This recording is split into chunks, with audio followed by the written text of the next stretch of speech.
तो मध्य प्रदेश में इस मॉनसून सीजन में बारिश का सबसे स्ट्रॉन्ग सिस्टम एक्टिव हो गया है। दरअसल प्रदेश के कई शहरों में बारिश से हालात बिगड़ गए हैं, तो वहीं मुरैना में करोड़ों रुपए से बनाई गई सड़क अब खराब हो चुकी है।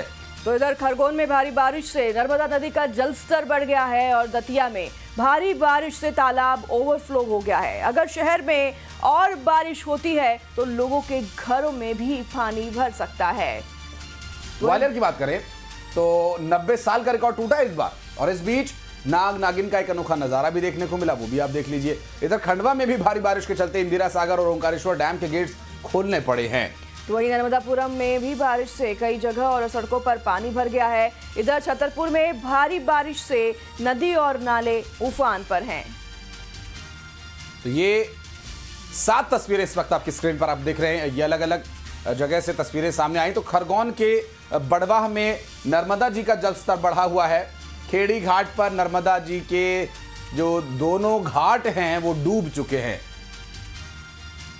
बिल्कुल, और इंदिरा सागर बांध के 12 गेट खोले गए हैं, तो ओंकारेश्वर डैम के 9 गेट खोले गए हैं। नर्मदा तट से भी अस्थायी दुकानें हटा दी गई हैं, क्योंकि नर्मदा नदी में भी गेट खोले जाने के बाद जलस्तर बढ़ गया है।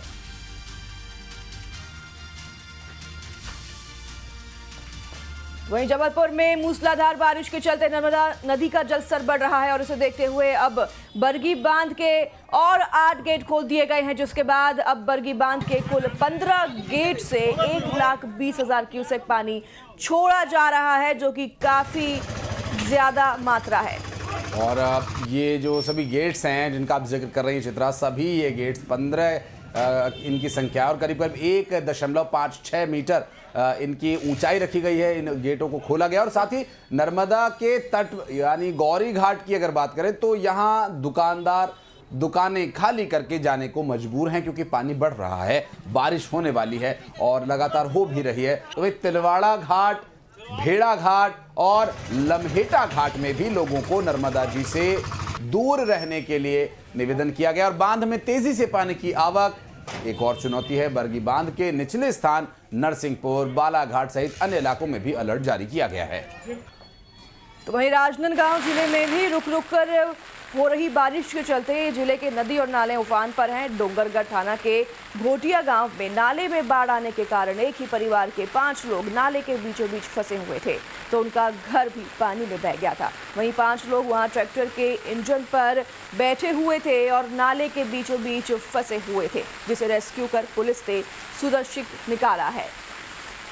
दरअसल लालबाग थाना के अंतर्गत बकल गांव में भानपुरी नदी में एक ही परिवार के 3 लोग खेती का काम करने गए थे और इस बीच दोनों अचानक पानी बढ़ जाने की वजह से फंस गए और पुलिस ने रेस्क्यू कर उन्हें सुरक्षित बाहर निकाला और एनडीआरएफ ने कई घंटे की मशक्कत के बाद दोनों परिवारों को सुरक्षित बाहर निकाला है। वहीं बिलासपुर के कौरी डैम वेस्ट वियर में भी लापरवाही की तस्वीरें सामने आई है। यहाँ पर तेज बहाव में नहाते दिखे युवक, और बता दें आपको कि पाबंदी लगाई गई है, लोगों को लगातार अलर्ट किया जा रहा है, फिर भी ऐसी करतूत करने से बाज नहीं आ रहे हैं। पाबंदी के बावजूद रील बनाते ये लोग यहाँ पर दिखे। नशे में धुत युवकों ने चेतावनी भी नहीं मानी और पुलिस की एक नहीं सुनी, जिसके बाद पुलिस ने इन्हें यहाँ पर डंडों से खदेड़ा है। तस्वीरें आप देख सकते हैं बिलासपुर से। ये सभी युवक नदी में नहाने पहुंचे थे, जिसके बाद पुलिस भी मौके पर पहुंचे और इन्हें फिर यहाँ से भगाया। ये नहाने के लिए गए थे और पुलिस देखो साबुन लगा रही है, और ये ऐसे लोग मानते नहीं हैं और बहुत ज़्यादा कई बार खतरा हो जाता है। और देखिए पेंड्रा से खबर आ गई। पेंड्रा गौरेला मरवाही में जो स्थिति बनी हुई है, आप देखिए तस्वीरें। 5 दिन से रुक रुक कर बारिश हो रही है, लोगों के लिए मुसीबत हो गई है ये। और यहाँ पर ज्वालेश्वर से अमरकंटक जाने वाले रास्ते पर पहाड़ का मलबा दरक कर आ गया है और इस वजह से आवाजाही बाधित है। बिल्कुल, ये तस्वीरें आप देख रहे हैं। तस्वीर लगाकर आप अंदाजा लगा सकते हैं कि किस तरह से परेशानियों का सामना लोगों को करना पड़ रहा है। अमरकंटक के रास्ते पर दुर्गा धारा जलप्रपात का पानी बह रहा है और ऐसे में लोगों को लंबे रास्ते से होकर जाना पड़ रहा है। तो सीहोर में पिकनिक मनाने गए 2 छात्रों की एक खबर आई, जिसमें बताया जा रहा है कि 2 छात्र डूब गए थे। इछावर के भेरुको वाटरफॉल में यह हादसा हुआ है।